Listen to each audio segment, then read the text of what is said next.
is we are going to review the Sanskrit Iceberg. Hello everybody, and welcome to the Sanskrit Iceberg Explained. You think Sanskrit is just a Indian language in some scrolls in some Indiana Jones guy's basement? Wrong! Sanskrit is the language of the gods, warriors, and seekers. A language that literally mapped the cosmos, unlocked the nervous system, and carried secrets so dangerous empires tried to erase it. And from meditation memes to occult Nazi rituals to TikTok yoga girls to NASA coding their AI in Sanskrit, this isn't just a language, this is humanity's cheat code. That was actually a fire intro. I'm pretty impressed. Tier 1, surface level stuff. Stuff everyone already thinks that they know. Om symbol in meditation. Om is described as the primordial vibration, the sound that birthed the universe itself. Ancient Indian texts claim the entire cosmos vibrates with Om, making it the root sound of creation. Modern studies show chanting Om shifts the brain into alpha and theta waves, the same states linked with deep meditation and flow. It also has been recorded to calm the nervous system and balance breathing rhythms, essentially making Om a built-in nervous system reset button. Yogis weren't just chanting for vibes, they were literally tuning their brains. Okay, I literally have this Sanskrit sound healing technique that I learned a long while ago, and I've done ever since. I literally do it to put myself asleep. Sometimes I'll just walk circles on my grass, and I'll do it, and it goes like this. I'm gonna teach you right now, okay? This isn't a part of the pyramid, but it kind of is. Okay, I'm just gonna insert my own little thing inside of this. Om symbol and meditation. Practical meditation.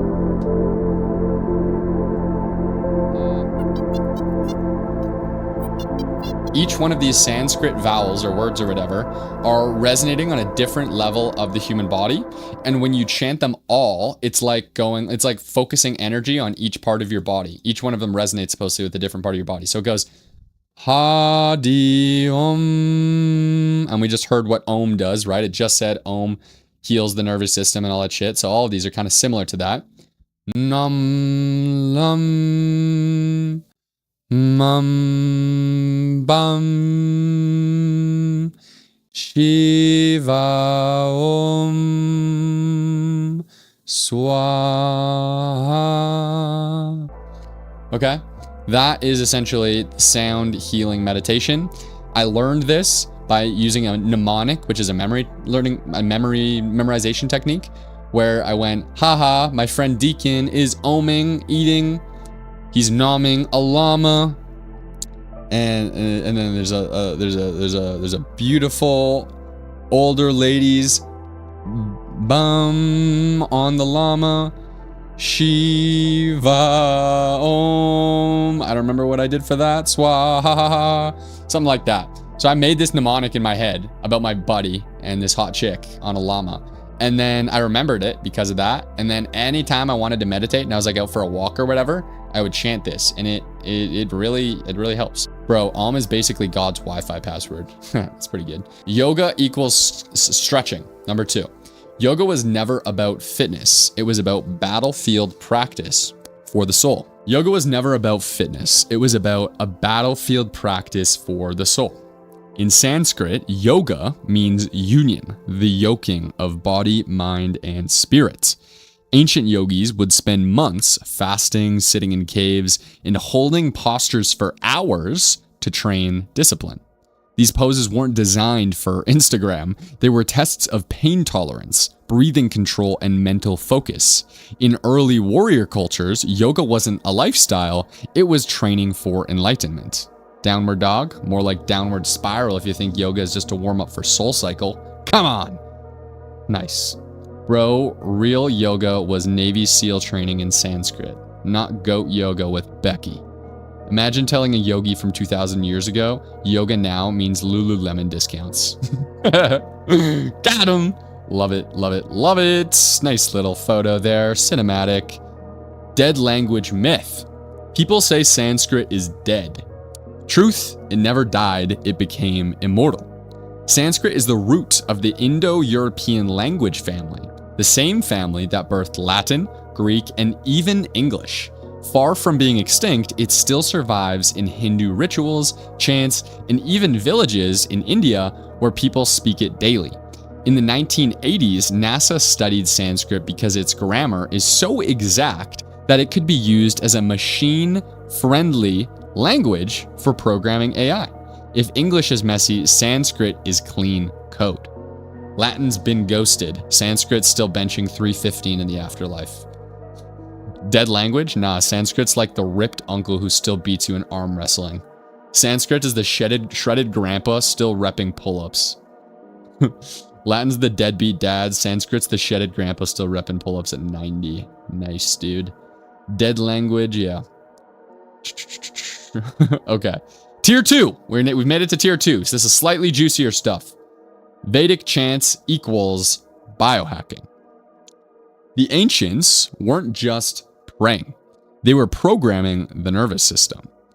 Mantras like the Gayatri were chanted daily in Vedic times to purify the mind and focus attention.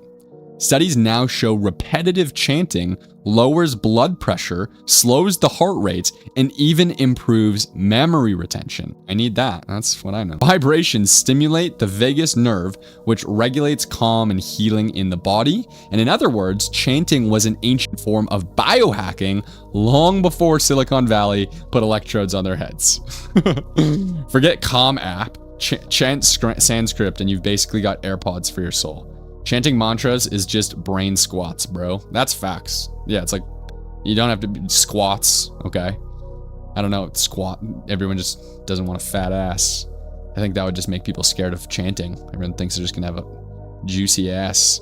Chanting's only for girls. Basically the first version of Spotify Premium.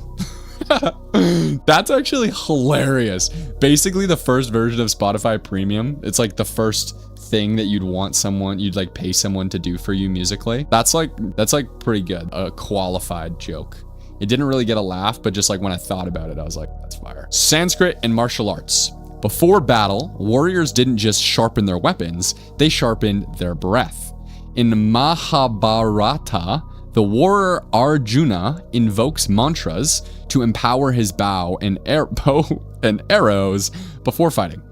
Wrestling schools in India still teach students to recite Sanskrit prayers before matches, linking combat to the divine. Mantras weren't decoration. They were believed to fortify the body, the mind, and even the weapons themselves.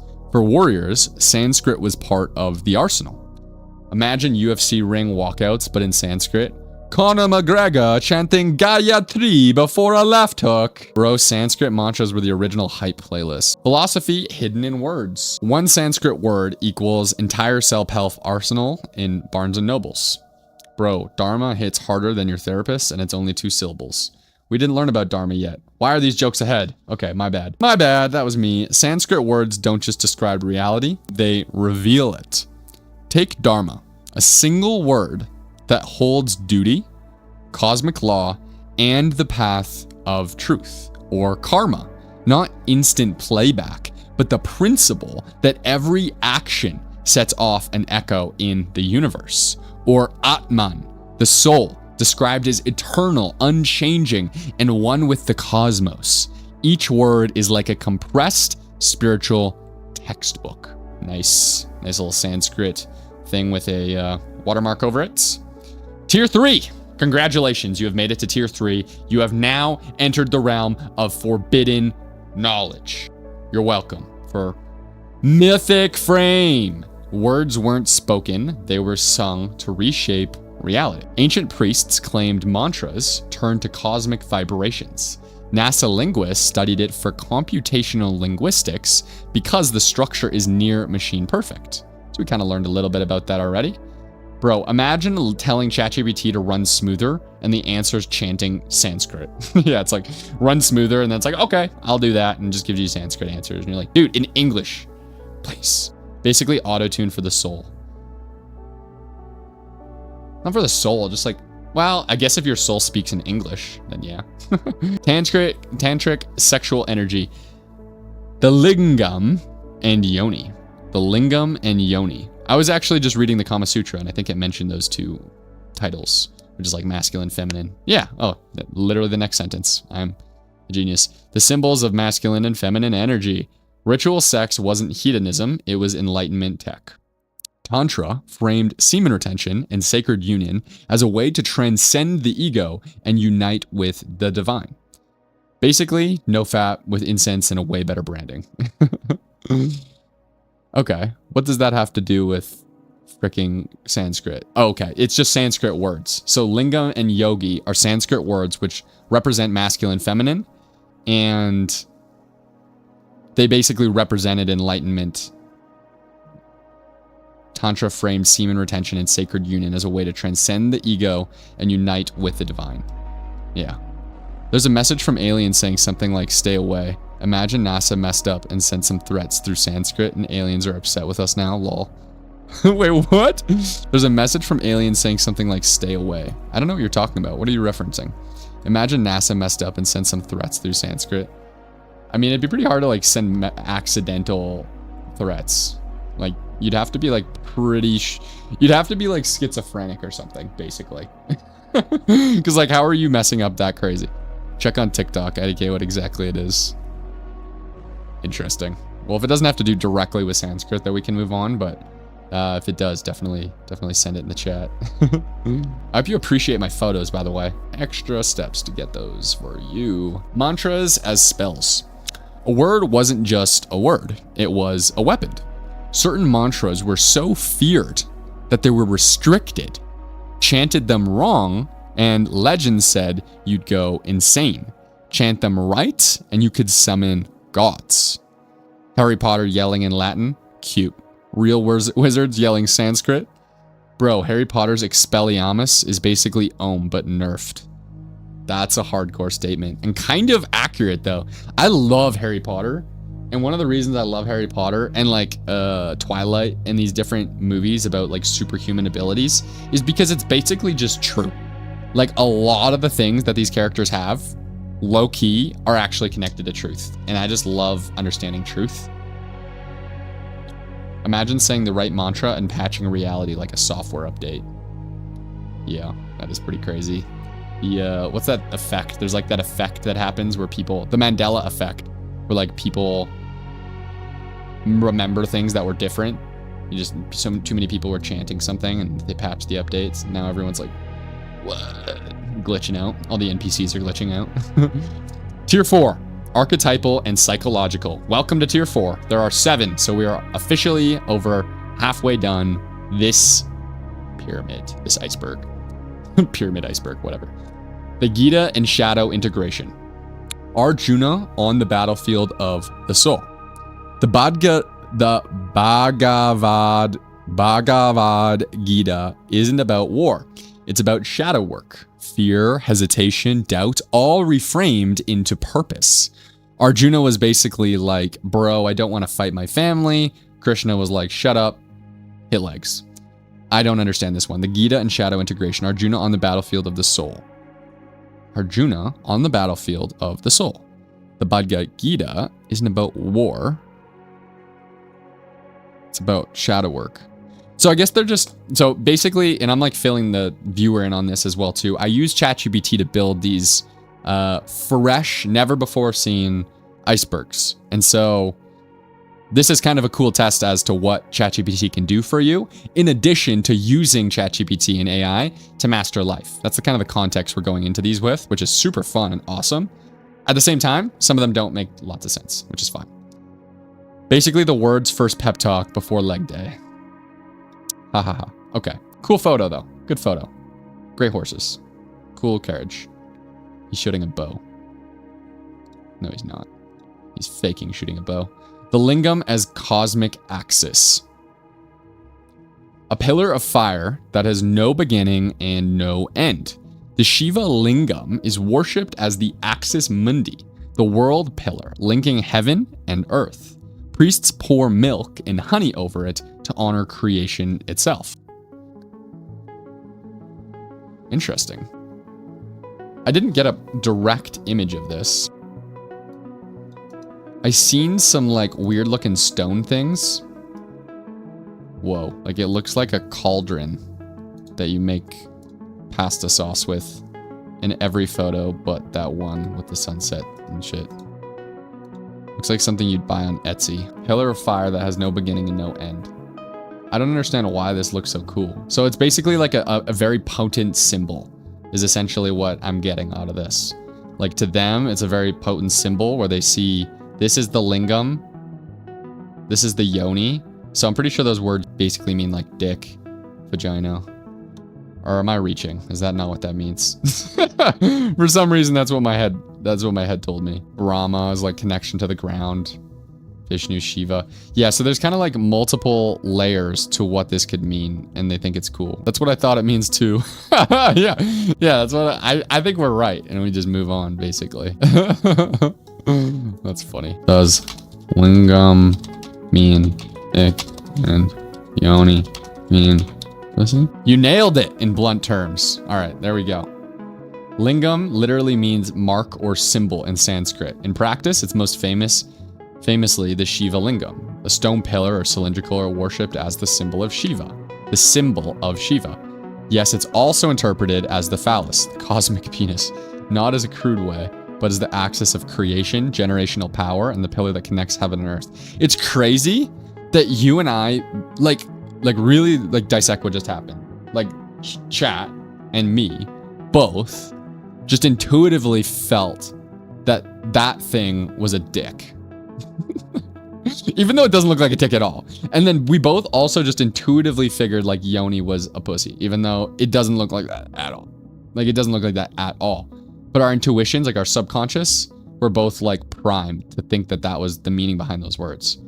Like if you think about life in like a collective conscious way, like we're all just like kids from our previous ancestors and ancestors and ancestors that have had shared memories, and we're all kind of like cells connected to each other. You know, like why would we already know something? How would we remember something that we never like learned? It's like a funny thought. Or maybe we already read it. I don't know. Literally means womb or source, the sacred female principle, cosmic vulva, uterus that receives and gives birth to life. Awesome. Sorry, I'll stop reading off of stuff that you're not seeing. Self-mastery keys. Sanskrit text outlined discipline. Breath, prana, will tapas, and sound, mantra. Story. Warriors trained the body as scripture. Monks trained the mind as battlefield. So basically it's just saying the connection to Sanskrit here is that there are the words prana, tapas, and mantra, meaning breath, willpower, and sound.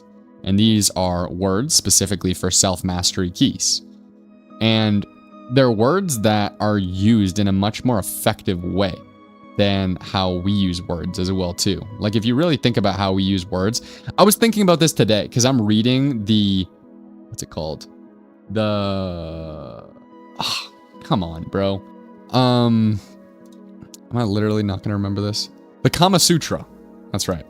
I'm listening to the Kama Sutra right now, which is basically the ultimate sensuality book. It's like the ultimate study how to be sensual book. Study how to be sexual, how to be sexy. That's basically, it's, and like love. It's like the ultimate book on love, sexiness, sensuality, flirtation, etc. I was listening to that today, and it was talking about, I don't even remember what I was gonna say. God damn it. Bro, Sanskrit basically said eat clean, lift heavy, breathe right before gym talk existed. Prana tapas mantra, breathe, grind set, repeat. Sanskrit basically invented the gym split, body, mind, soul. Yeah, that's facts. It's facts. Fun fact, scientific memory seems to be passed by generations. Mice were shocked when there was lavender scent, so they learned lavender equals pain. Their children that never smelled lavender before panicked as if they were in pain when exposed to lavender. Yeah. Yeah. That's a fact. I love that. That's an awesome fact. Hell yeah.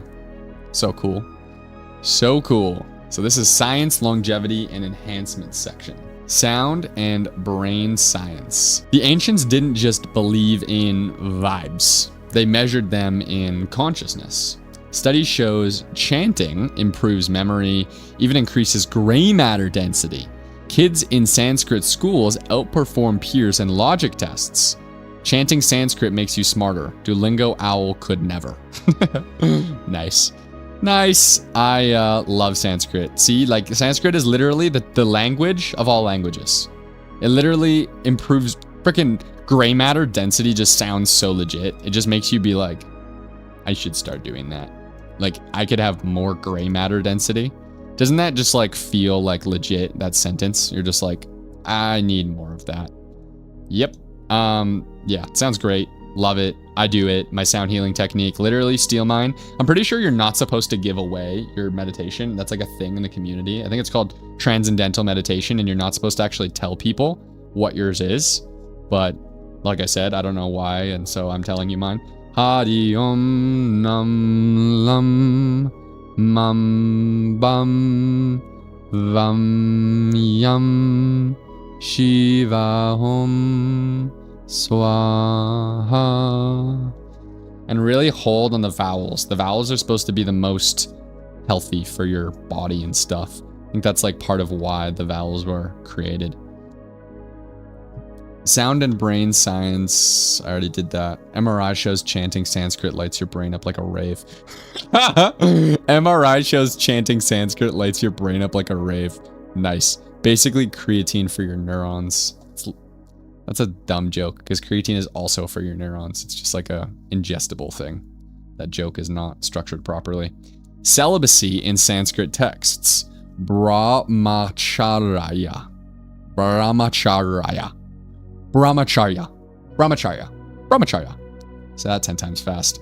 The seed, brahmacharya, brahmacharya, brahmacharya, brahmacharya, brahmacharya, brahmacharya, brahmacharya, brahmacharya, brahmacharya, brahmacharya, brahmacharya, brahmacharya, brahmacharya, brahmacharya, brahmacharya, brahmacharya. The seed is fire. Guard it, and you guard your life force. Somebody named GG just entered my live stream. That's cool. Yogic texts taught semen retention as rocket fuel for enlightenment. Brahmacharya, path for the godlike student, is essentially what that means. So the seed is fire, guard it, and you guard your life force. This is cool. I've been making content related to celibacy because I've been celibate for a long time.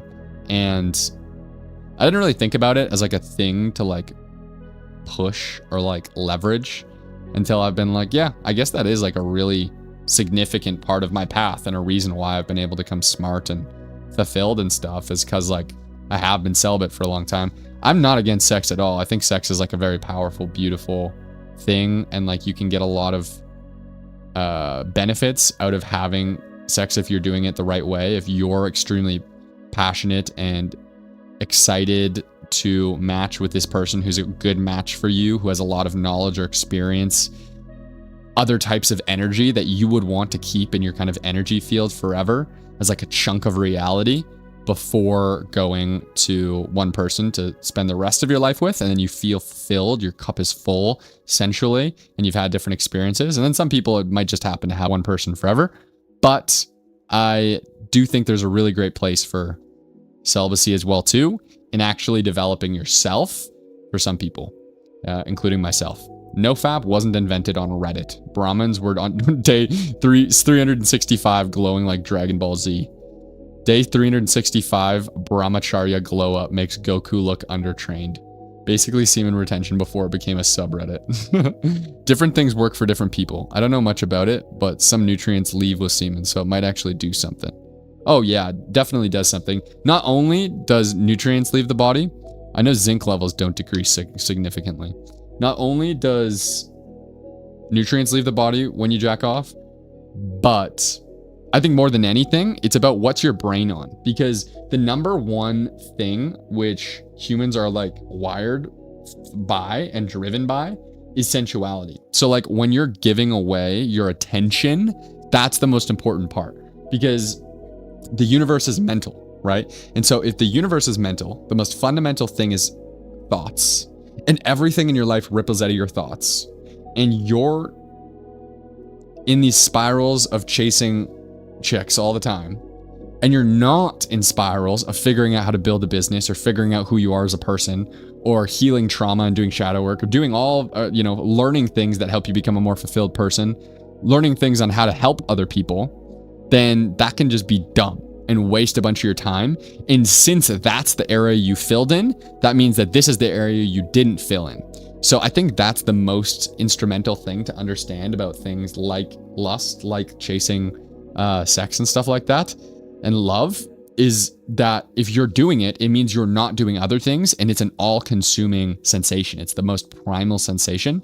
And so the very smart people, the very successful people, figured out how to leverage their primal instincts, their primal drivers, to build things which better the world, to better themselves long-term, and ultimately have a more fulfilled sensual life, more fulfilled lustful life, more fulfilled sexual encounters, because they've built themselves to a point where they're actually capable of getting other people who've built themselves to a point, and neither of them are insecure, and they're both fully in the moment, and they're both highly desiring each other at a high level. They're genuinely both each other's like ideal match, and that's what can create these really, really beautiful experiences, really whole people coming together as with other whole people versus half people that are lost coming together with other lost half people.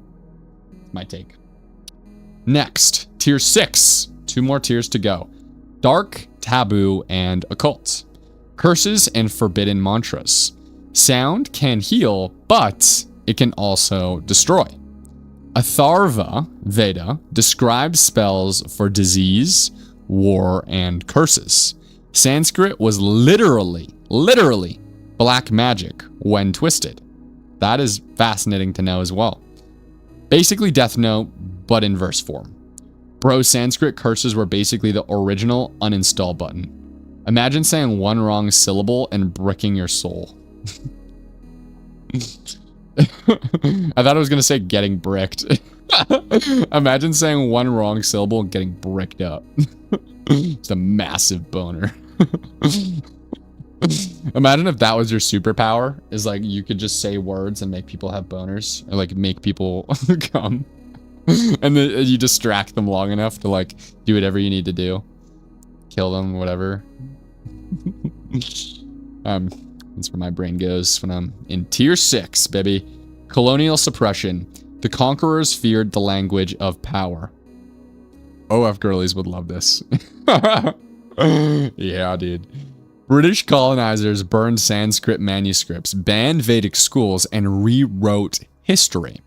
The eraser wasn't just cultural, it was spiritual warfare. Interesting. So British colonizers literally tried to hide Sanskrit and banned those types of schools. See, this is the stuff which is so sick about the internet. Because like, once you realize like, this is the information that was hidden for a particular reason, like, that's what you want to learn about, dude. That's what you want to know more about. That's what you want to try to find. Because there's so much information in the internet. Like, what you want to know is the stuff which people all over the world would want to know most, right? And that's what my whole life is based upon. And like, I got a big wall over there with these massive infograph things. And we're going to be covering a lot of these different topics. Those are infographics. And there's one for health, all different topics of health. One for conspiracy theories / just like truths of reality that are super deep and spiritual. And then there's one for the occult anatomy, so like the fundamentals of the body. Occultists stealing Sanskrit. When Europe lost its gods, it raided India's. Theosophists, Nazis, and modern tech cultists all mined Sanskrit for rituals, race theories, and even algorithms. Interesting. That makes sense. See, so like this is the frickin' source of all sources, which is why it's so cool. Some Palo Alto coder whispering mantras before launching his dating app. Yeah, Bumble. It's the Bumble creator, just like Grinder, just like whispering these Sanskrit jumbled things about whatever. Nazis chanting mantras like it's Hogwarts after dark. I love a Nazi joke. ChatGPT. ChatGPT made these Nazi jokes, by the way. It's pretty crazy, joking about Nazis. Some Silicon Valley guy whispering "Om" before debugging Tinder code. Yeah, good stuff. Tier 7. We have reached the final tier for the night. This is going to be juicy. The Abyss. Don't Google this. This is literally like such a great way, creating these, to find information that you wouldn't find anywhere else. On the last ones I did too, like I did one on dicks. I haven't actually released it to my YouTube yet. I need to do that. But like there was some information in there that like there's no way I'd find by Googling. It's just like gross and crazy and like wild. The last tier. Drum roll, please. The Lost Vedas and Apocalypse Codes. Stories of weapons that shook the sky thousands of years before nukes. The Mahabharata describes divine missiles, fire that blinded, winds that stripped flesh, waters that boiled. Some argue it's poetic, others call it ancient nukes. What I'm getting out of that is that they used frequency as a warfare weapon. That's what I'm getting out of this. The Lost Veda and Apocalypse Codes. Stories of weapons that shook the sky. Yeah, that's what I'm getting. So like I've heard of this before as well too, and I think that there's some solid legitimacy to this being how they built the pyramids, which is that they used frequency to lift the blocks and or manifest the blocks, creating matter one way or the other.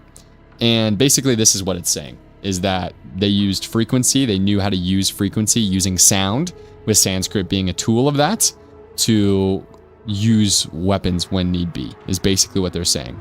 Which is in fact a qualifier for the Abyss section, because that's probably one of the secrets that if true, the government wants you to know the least, is that you literally have access to psychic / metaphysical powers that interact with physics that you're not supposed to know about. Very cool stuff. Very cool stuff. Very fascinating stuff. I love psychic power conversations. Very fascinating. Call of Duty patch notes written in Sanskrit. Mahabharata basically leaked the trailer for nuclear war. Imagine a Sanskrit word that translates press X to detonate. Yeah. Mahabharata war nuclear explosion Sanskrit cosmic. Okay. Mantra-induced madness. Misused power turns inward. Yogic texts warned. Chant without oh, this is the last one, by the way. I'm pretty sure they're the very last one. Unless there's one more. There might... No, yeah, this is the last one. The last one is just like an end note. So this is it. This is it. Mantra-induced madness. Misused power turns inward. Yogic texts warned. Chant without discipline, and the energy fries you. Cases of Kundalini psychosis documented even today. Interesting. That's fascinating. So there's this whole concept of the Kundalini energy, which sits at the bottom of a person's spine. And by doing certain yogic poses and by doing certain types of like chanting, you can basically take an energy, which is usually at people's spine, the bottom of their spine, like the just above their ass, and you can bring it up through the spine into the forehead. And I don't know if that like releases DMT or if it just activates all of your energy centers like more effectively, and you have like way higher intuition, I think is the whole concept. And so basically what they're saying is if you do the chants, if you do the work, which allows you to bring this supposed very well-known energy that supposedly sits at the bottom of your spine, that's pent up for inside of most people, but you do it without discipline, so you abuse the chants, the energy fries you. Cases of Kundalini psychosis documented even today. So like if I was to look up Kundalini psychosis online, Kundalini psychosis or K syndrome is a phenomenon where I want you to be able to see this. I feel bad whenever I read stuff that you can't see. Kundalini psychosis or the K syndrome is a phenomenon where a Kundalini awakening, a powerful spiritual energy, occurs without proper preparation or guidance, leading to intense physical or psychological symptoms that can resemble psychosis. While traditional Eastern philosophies warn against this spontaneous awakening, some clinical cases show a positive response to antipsychotic treatment, suggesting the need for early detection and intervention at-risk individuals practicing intense meditative techniques. That's fascinating. Dormant divine energy located at the base of the spine rises through the body, opening energy centers and leading to altered states of consciousness because it taps into DMT that's produced in your pineal gland. It refers to a state of awakening. Disturbing experiences such as seeing ghosts or monsters. Okay, so This is kind of the thing. Okay. I'm so happy I got to this point in the article because basically what this is saying reminds me a lot about the other day when I was researching. I was talking to people on my live stream actually about dreams and how melatonin makes people have worse nightmares. That's like a common thing people say. And then I asked ChatGPT and researched it. And it was like, basically, you just have more lucid dreams in general. You have more vivid dreams on melatonin because you're getting into longer REM cycles.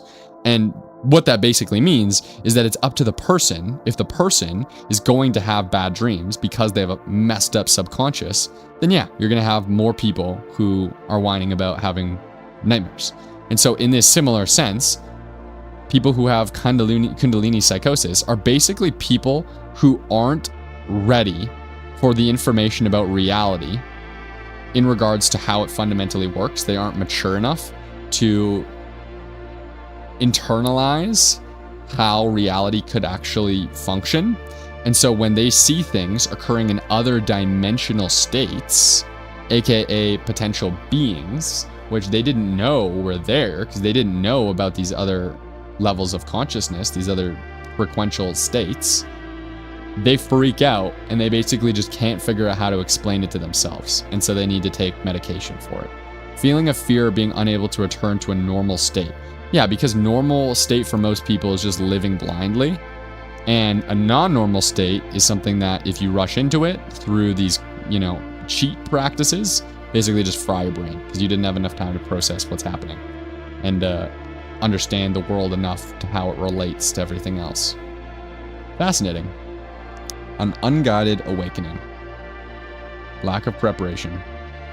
Fascinating. Fascinating. Awesome. So, bro chanted wrong and unlocked the Windows error screen in his brain. Spiritual pre-workout overdose. Man clutching head swirling Sanskrit letters madness is what I was supposed to search up for a photo of that. At the bottom of the abyss, the mirror. Sanskrit isn't just language, it's discipline. It trains your breath, your thoughts, and your being. Basically, Sanskrit equals Duolingo therapy plus pre-workout, all in one. I like that. You don't study Sanskrit to be an academic, you study it to master yourself. Every syllable is a mirror, every word is a weapon. Sanskrit is not dead, it's waiting. And the question is, are you disciplined enough to hear it? There we go. That was it.